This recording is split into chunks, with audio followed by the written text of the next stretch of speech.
गोवा आमतौर पे हमारे दिमाग में खूबसूरत बीच, छुट्टियां और पार्टीज का ही ख्याल आता है ना? लेकिन आज हम खूनी मंडे के सोर्स मटेरियल से ली गई एक ऐसी खौफनाक अर्बन लेजेंड का विश्लेषण करने वाले हैं जो रोंगटे खड़े कर देगी। डिमेलो हाउस का रहस्य।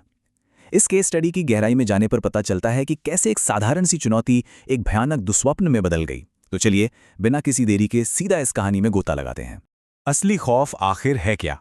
क्या वो अंधेरे में कोई भूतिया साया देखना है, या फिर जरा सोचिए, किसी खुली कब्र में झांकना और वहां खुद का ही सड़ता हुआ चेहरा देखना। सुनने में किसी डरावनी फिल्म का सीन लगता है, लेकिन सोर्स के मुताबिक ये उस खौफनाक रात का वो चरम बिंदु था जिसने समर्थ नाम के एक 19 साल के लड़के की जिंदगी हमेशा के लिए बदल दी।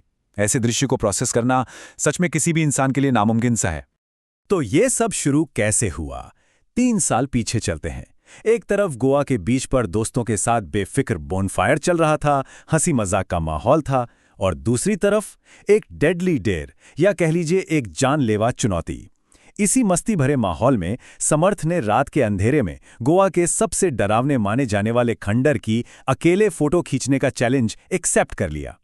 वहां जाने से पहले इस डिमेलो हाउस का खूनी इतिहास समझना बहुत जरूरी है।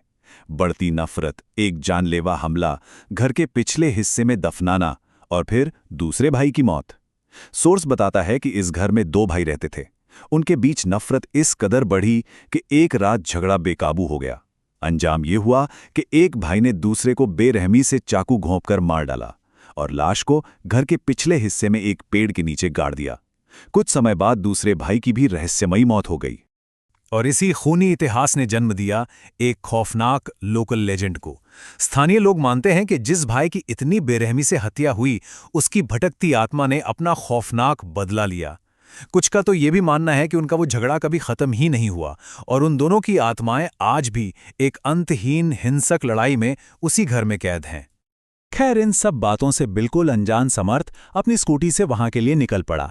अब जैसे ही वो उस जगह के करीब पहुंचा, सोर्स कुछ बहुत ही स्पेसिफिक बदलावों की बात करता है। सबसे पहले एक अचानक से चलने वाली बर्फीली हवा, फिर आसपास के जंगल में छा जाने वाली एक अजीब सी खामोशी, और अंत में एक बहुत ही गहरी, बेचैन करने वाली घबराहट। ये सब मानो एक स्पष्ट चेतावनी थी कि आगे कुछ ठीक नहीं है। और फिर वो उस खंडहर के ठीक सामने खड़ा था, वो पुराना पोर्चुगीज ढांचा। वहां एक ऐसा पेड़ था जो घर पर झुका हुआ था, जिसके तने पर अजीब से खरोंच के निशान थे, जैसे किसी ने नाखूनों से उसे बुरी तरह नोचा हो। पेड़ों की जड़ें दीवारों को चीरती हुई अंदर जा रही थीं। लेकिन जो सबसे डरावनी बात सोर्स ने बताई, वो था वो एहसास, जैसे वो घर खुद अपनी अनगिनत आंखों से आपको घूर रहा हो। बाहर का नज़ारा तो डरावना था ही, लेकिन अंदर का माहौल और भी दम घोंटू था। जैसे ही गेट पार किया गया, एक भयंकर सेंसरी हॉरर का सामना हुआ। सोर्स के शब्दों में कहें तो सीने पर एक अजीब सा भारीपन, किसी मरे हुए जानवर जैसी सड़ते हुए मांस की बदबू। हवा इतनी भारी हो चुकी थी कि वहां सांस लेना भी एक संघर्ष बन गया था। घर के अंदर का दृश्य और भी ज्यादा विचलित करने वाला था। वहां एक हॉलवे था जहां दीवारों पर कुछ कार्टून जैसी आकृतियां बनी थीं, लेकिन उनके चेहरे बिगड़े हुए थे और आंखों की जगह सिर्फ काले खोखले धब्बे थे। सोर्स बताता है कि ऐसा महसूस हो रहा था मानो वो सारी बिगड़ी हुई आकृतियां सीधे घुसपैठिए को ही घूर रही हों। ये मनोवैज्ञानिक खौफ का एक बेहतरीन उदाहरण है। उस डरावने कॉरिडोर में तनाव बस बढ़ता ही जा रहा था। परछाइयां, चीखें और हिंसक लड़ाई की आवाजें। सेल्फी कैमरा ऑन करते ही स्क्रीन पर पीछे 2 परछाइयां नजर आईं, लेकिन मुड़कर देखा तो वहां कोई नहीं था। अचानक एक जोर की गुर्राहट और दर्दनाक चीख गूंजी, और फिर 2 आदमियों के हिंसक तरीके से लड़ने की आवाजें आने लगीं। और इसके तुरंत बाद जो हुआ वो किसी को भी डरा दे। एक फुल चार्ज मोबाइल अचानक से बंद पड़ गया।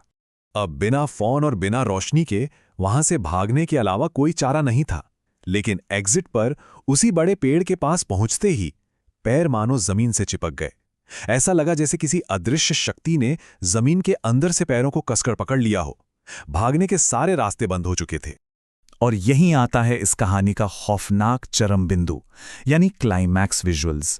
जमीन में कब्र थी जिसमें आधी धंसी हुई एक लाश थी, और वो चेहरा किसी और का नहीं बल्कि खुद समर्थ का था। तभी पीछे मुड़कर देखने पर वो दोनों भाई खड़े दिखे। शरीर सड़ चुके थे, चाकू के घाव से खून बह रहा था, सर फूटे हुए थे, आंखें एकदम लाल थीं और उनकी गर्दन पूरी तरह से उल्टी घूमी हुई थी। इस खौफनाक दृश्य के बाद जो हुआ वो रूह कंपा देने वाला है। उस पल की भयावहता कुछ यूं बताई गई है। पूरा शरीर जमीन में धंसने लगा, सांसें टूटने लगी और आंखों के सामने अंधेरा छा गया। वो दूसरी लाश मिट्टी के नीचे खींचने लगी थी। पूरी ताकत लगाने के बावजूद अंततः हिम्मत टूट गई और वहां सिर्फ बेहोशी छा गई। तो एक तरफ था वो भयानक दुष्स्वप्न जहां वो सड़ती हुई आत्माओं के बीच जिंदा दफन हो रहा था, और दूसरी तरफ सुबह की सच्चाई। सुबह के 5:30 बज रहे थे जब चिंतित दोस्त वहां पहुंचे और उन्होंने उसे घर के बाहर मिट्टी में सना पाया। होश आने पर दोस्तों ने इस पूरी घटना को सिर्फ एक वहम या मतिभ्रम मानकर खारिज कर दिया। लेकिन सोचने वाली बात है, क्या यह सच में सिर्फ दिमाग का खेल था? लेकिन रुकिए, कहानी यहीं खत्म नहीं होती। वहां से निकलते वक्त की वो आखिरी झलक शायद सबसे ज्यादा परेशान करने वाली है। जब समर्थ अपने दोस्तों के साथ वापस जा रहा था तो उसने मुड़कर उस घर को देखा। सोर्स के मुताबिक उस घर की खिड़की से वही दोनों भाई सीधे उससे ही घूर रहे थे। ये वो ट्रॉमा है जिसने ऐसा असर छोड़ा कि उस दिन के बाद गोवा हमेशा के लिए पीछे छूट गया। अंततः ये पूरा विश्लेषण हमें एक बहुत ही गहरे सवाल पर लाकर खड़ा कर देता है।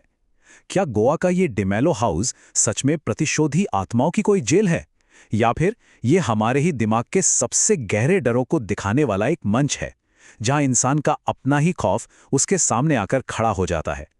इस केस स्टडी के तथ्य निश्चित रूप से सोचने पर मजबूर करते हैं। इस रहस्य पर विचार जरूर होना चाहिए, क्योंकि कुछ सवाल ऐसे होते हैं जिनके जवाब हमेशा अंधेरे में ही छिपे होते हैं।